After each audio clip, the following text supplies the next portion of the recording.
Cranford. Chapter 1.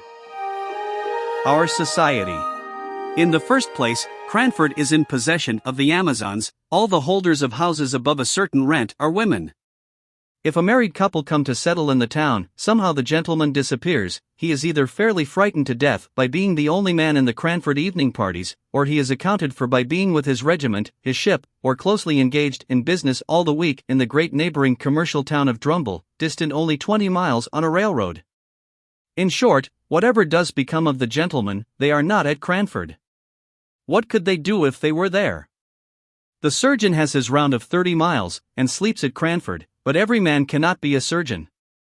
For keeping the trim gardens full of choice flowers without a weed to speck them, for frightening away little boys who look wistfully at the said flowers through the railings, for rushing out at the geese that occasionally venture into the gardens if the gates are left open, for deciding all questions of literature and politics without troubling themselves with unnecessary reasons or arguments, for obtaining clear and correct knowledge of everybody's affairs in the parish, for keeping their neat maid servants in admirable order, for kindness, somewhat dictatorial, to the poor, and real tender good offices to each other whenever they are in distress, the ladies of Cranford are quite sufficient. A man, as one of them observed to me once, is so in the way in the house. Although the ladies of Cranford know all each other's proceedings, they are exceedingly indifferent to each other's opinions. Indeed, as each has her own individuality, not to say eccentricity, pretty strongly developed, nothing is so easy as verbal retaliation, but, somehow, goodwill reigns among them to a considerable degree. The Cranford ladies have only an occasional little quarrel, spirited out in a few peppery words and angry jerks of the head, just enough to prevent the even tenor of their lives from becoming too flat. Their dress is very independent of fashion, as they observe. What does it signify how we dress here at Cranford, where everybody knows us? And if they go from home, their reason is equally cogent. What does it signify how we dress here, where nobody knows us? The materials of their clothes are, in general, good and plain, and most of them are nearly as scrupulous as Miss Tyler, of cleanly memory, but I will answer for it, the last gigot, the last tight and scanty petticoat in where in England, was seen in Cranford, and seen without a smile. A magnificent family red silk umbrella. I can testify to a magnificent family red silk umbrella, under which a gentle little spinster, left alone of many brothers and sisters, used to patter to church on rainy days. Have you any red silk umbrellas in London? We had a tradition of the first that had ever been seen in Cranford, and the little boys mobbed it, and called it a stick in petticoats. It might have been the very red silk one I have described, held by a strong father over a troop of little ones. The poor little lady, the survivor of all, could scarcely carry it. Then there were rules and regulations for visiting and calls, and they were announced to any young people who might be staying in the town, with all the solemnity with which the old Manx laws were read once a year on the tin-walled mount. Our friends have sent to inquire how you are after your journey tonight, my dear. 15 miles in a gentleman's carriage. They will give you some rest tomorrow, but the next day, I have no doubt, they will call, so be at liberty after 12, from 12 to 3 are our calling hours. Then, after they had called. It is the third day. I dare say your mamma has told you, my dear, never to let more than 3 days elapse between receiving a call and returning it, and also, that you are never to stay longer than a quarter of an hour. But am I to look at my watch? How am I to find out when a quarter of an hour has passed? You must keep thinking about the time, my dear, and not allow yourself to forget it in conversation. As everybody had this rule in their minds, whether they received or paid a call, of course no absorbing subject was ever spoken about. We kept ourselves to short sentences of small talk, and were punctual to our time. I imagined that a few of the gentlefolks of Cranford were poor, and had some difficulty in making both ends meet, but they were like the Spartans, and concealed their smart under a smiling face. We none of us spoke of money, because that subject savored of commerce and trade, and though some might be poor, we were all aristocratic. The Cranfordians had that kindly esprit de corps which made them overlook all deficiencies in success when some among them tried to conceal their poverty. When Mrs. Forrester, for instance, gave a party in her baby house of a dwelling, and the little maiden disturbed the ladies on the sofa by a request that she might get the tea tray out from underneath, everyone took this novel proceeding as the most natural thing in the world, and talked on about household forms and ceremonies as if we all believed that our hostess had a regular servants' hall, second table, with housekeeper and steward, instead of the one little charity school maiden, whose Short ruddy arms could never have been strong enough to carry the tray upstairs if she had not been assisted in private by her mistress, who now sat in state, pretending not to know what cakes were sent up, though she knew, and we knew, and she knew that we knew, and we knew that she knew that we knew, she had been busy all the morning making tea bread and sponge cakes. There were one or two consequences arising from this general but unacknowledged poverty, and this very much acknowledged gentility, which were not amiss, and which might be introduced into many circles of society to their great improvement. For instance, the inhabitants of Cranford kept early hours, and clattered home in their pattens, under the guidance of a lantern-bearer, about 9 o'clock at night, and the whole town was abed and asleep by 10:30. Moreover, it was considered vulgar, a tremendous word in Cranford, to give anything expensive, in the way of eatable or drinkable, at the evening entertainments. Wafer bread and butter and sponge biscuits were all that the Honourable Mrs. Jameson gave, and she was sister-in-law to the late Earl of Glenmire, although she did practice such elegant economy. Elegant economy. How naturally one falls back into the phraseology of Cranford. There, economy was always elegant, and money spending always vulgar and ostentatious, a sort of sour grapeism which made us very peaceful and satisfied.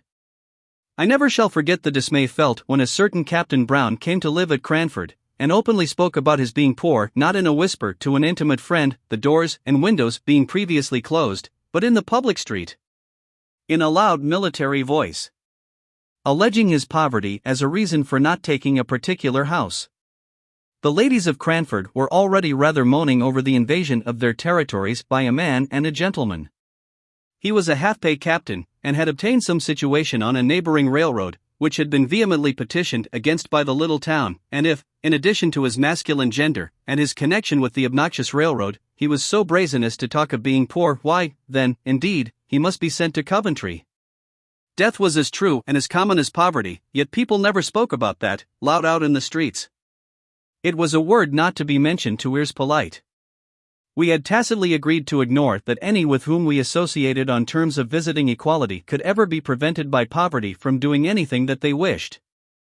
If we walked to or from a party, it was because the night was so fine, or the air so refreshing, not because sedan chairs were expensive.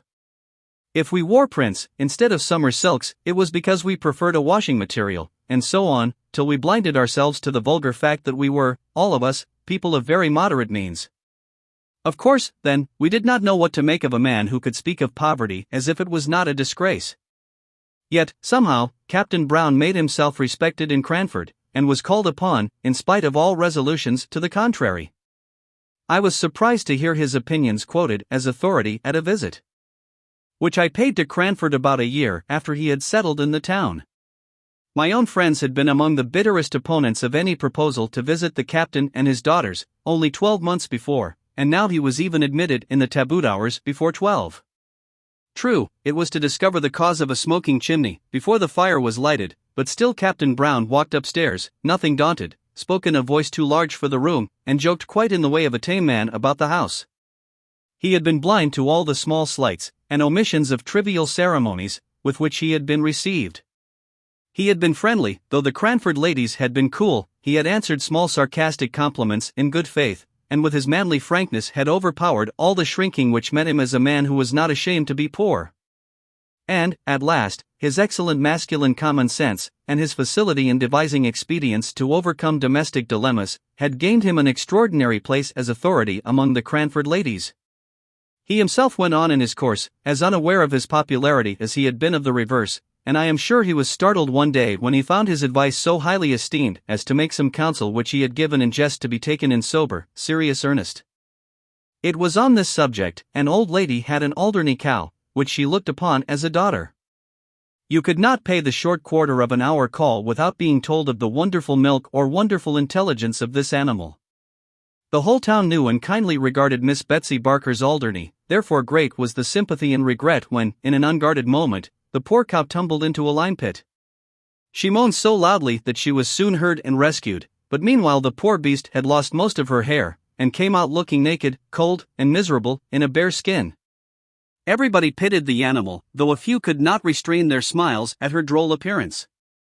Miss Betsy Barker absolutely cried with sorrow and dismay, and it was said she thought of trying a bath of oil.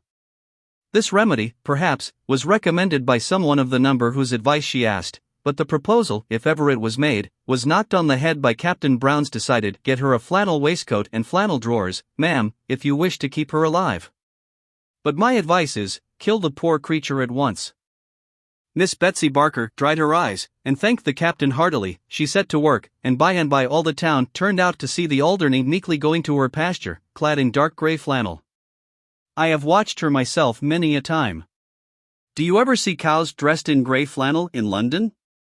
Meekly going to her pasture. Captain Brown had taken a small house on the outskirts of the town, where he lived with his 2 daughters. He must have been upwards of 60 at the time of the first visit I paid to Cranford after I had left it as a residence. But he had a wiry, well-trained, elastic figure, a stiff military throwback of his head, and a springing step, which made him appear much younger than he was. His eldest daughter looked almost as old as himself, and betrayed the fact that his real was more than his apparent age. Miss Brown must have been 40, she had a sickly, pained, careworn expression on her face, and looked as if the gaiety of youth had long faded out of sight. Even when young she must have been plain and hard-featured. Miss Jessie Brown was 10 years younger than her sister, and 20 shades prettier. Her face was round and dimpled. Miss Jenkyns once said, in a passion against Captain Brown, the cause of which I will tell you presently, that she thought it was time for Miss Jessie to leave off her dimples, and not always to be trying to look like a child. It was true there was something childlike in her face, and there will be, I think, till she dies, though she should live to 100. Her eyes were large blue wondering eyes, looking straight at you, her nose was unformed and snub, and her lips were red and dewy. She wore her hair, too, in little rows of curls, which heightened this appearance. I do not know whether she was pretty or not, but I liked her face, and so did everybody, and I do not think she could help her dimples.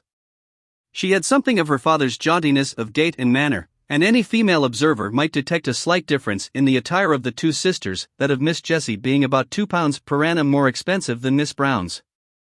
£2 was a large sum in Captain Brown's annual disbursements. Such was the impression made upon me by the Brown family when I first saw them all together in Cranford Church. The captain I had met before on the occasion of the smoky chimney, which he had cured by some simple alteration in the flue.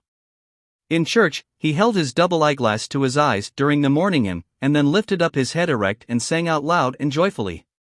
He made the responses louder than the clerk, an old man with a piping feeble voice, who, I think, felt aggrieved at the captain's sonorous bass, and quivered higher and higher in consequence. On coming out of church, the brisk captain paid the most gallant attention to his 2 daughters. He nodded and smiled to his acquaintances, but he shook hands with none until he had helped Miss Brown to unfurl her umbrella, had relieved her of her prayer book, and had waited patiently till she, with trembling nervous hands, had taken up her gown to walk through the wet roads. I wonder what the Cranford ladies did with Captain Brown at their parties. We had often rejoiced, in former days, that there was no gentleman to be attended to, and to find conversation for, at the card parties.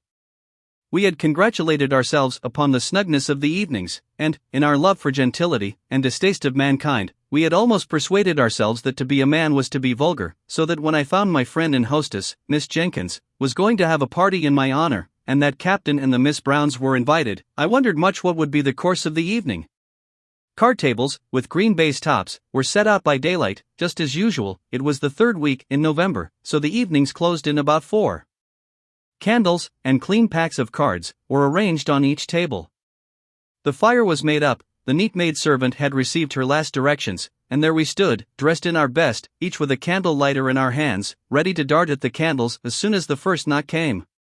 Parties in Cranford were solemn festivities, making the ladies feel gravely elated as they sat together in their best dresses. As soon as 3 had arrived, we sat down to preference, I being the unlucky 4th. The next 4 comers were put down immediately to another table, and presently the tea trays, which I had seen set out in the storeroom as I passed in the morning, were placed each on the middle of a card table. The china was delicate eggshell, the old-fashioned silver glittered with polishing, but the eatables were of the slightest description.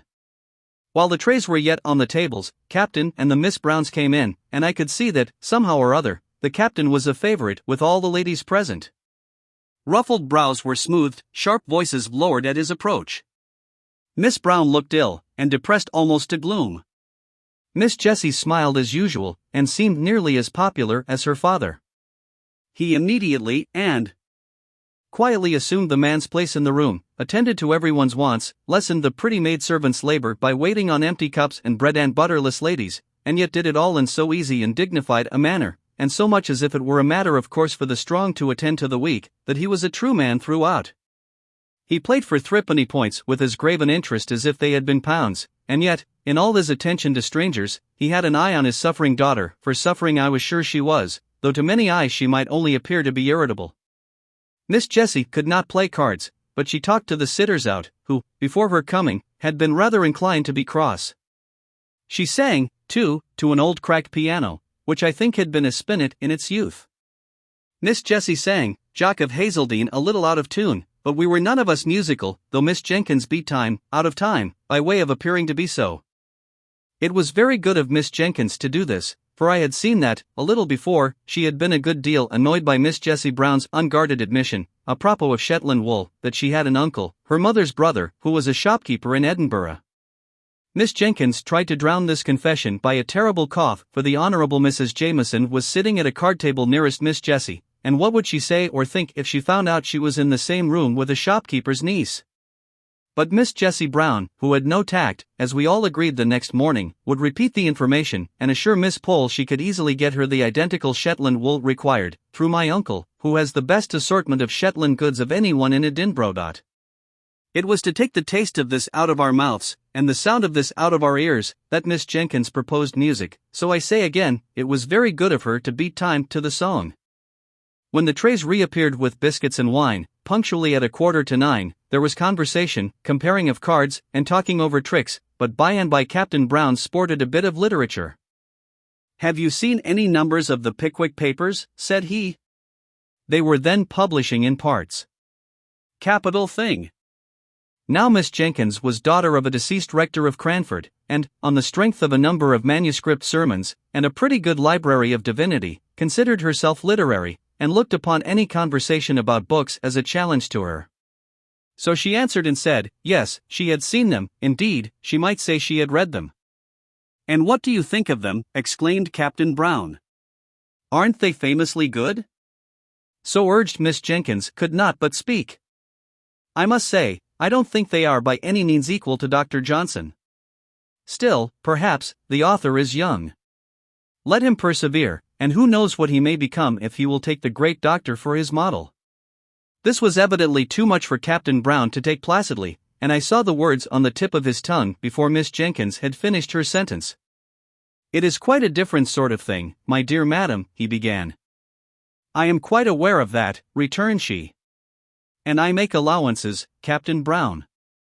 "Just allow me to read you a scene out of this month's number," pleaded he. "I had it only this morning, and I don't think the company can have read it yet." "As you please," said she, settling herself with an air of resignation. He read the account of the soiree which Sam Weller gave at Bath. Some of us laughed heartily. I did not dare, because I was staying in the house. Miss Jenkyns sat in patient gravity. When it was ended, she turned to me, and said with mild dignity, "Fetch me Rasselas, my dear, out of the book-room." When I had brought it to her, she turned to Captain Brown. "Now allow me to read you a scene, and then the present company can judge between your favorite, Mr. Boz, and Dr. Johnson." She read one of the conversations between Rasselas and Imlac, in a high-pitched, majestic voice, and when she had ended, she said, "I imagine I am now justified in my preference of Dr. Johnson as a writer of fiction." The captain screwed his lips up, and drummed on the table, but he did not speak. She thought she would give him a finishing blow or two, endeavoring to beguile her into conversation. "I consider it vulgar, and below the dignity of literature, to publish in numbers." "How was the Rambler published, ma'am?" asked Captain Brown in a low voice, which I think Miss Jenkyns could not have heard. "Dr. Johnson's style is a model for young beginners. My father recommended it to me when I began to write letters. I have formed my own style upon it. I recommended it to your favorite." "I should be very sorry for him to exchange his style for any such pompous writing," said Captain Brown. Miss Jenkyns felt this as a personal affront, in a way of which the captain had not dreamed. Epistolary writing she and her friends considered as her forte. Many a copy of many a letter have I seen written and corrected on the slate, before she ceased the half-hour just previous to post-time to assure her friends of this or of that, and Dr. Johnson was, as she said, her model in these compositions. She drew herself up with dignity, and only replied to Captain Brown's last remark by saying, with marked emphasis on every syllable, I prefer Dr. Johnson to Mr. Boz. It is said, I won't vouch for the fact, that Captain Brown was heard to say, sotto voce, DN Dr. Johnson. If he did, he was penitent afterwards, as he showed by going to stand near Miss Jenkyns' armchair, and endeavoring to beguile her into conversation on some more pleasing subject. But she was inexorable. The next day she made the remark I have mentioned about Miss Jessie's dimples.